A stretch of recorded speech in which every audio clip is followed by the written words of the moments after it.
का रउआ जानत तानी भागवत गीता के असली कहानी कहाँ से शुरू भइल? त आई आज बताओ तनी। ई बा भागवत गीता के पहिलका श्लोक जे कहेला कि भगवान नारायण खुद अर्जुन के उपदेश दिले रहनी। ना कौनो कल्पना ना कौनो कहावत, सीधे भगवान के वाणी। वेद व्यास जी यह ज्ञान के महाभारत के बीचों बीच संग्रंथित कइले बानी। ई गीता ना खाली ग्रंथ ह, ई अद्वैत ज्ञान के अमृत वर्षा ह। 18 अध्याय में भइल मोक्ष के सार।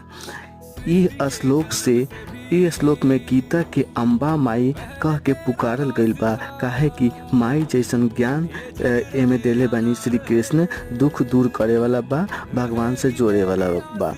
ई बा बौद्धेश्वरी यानी संसार के बंधन तोड़े वाली। अगर रउआ के गीता के ममता समझ में आ गइल बा तो एक सब्सक्राइब जरूर करी।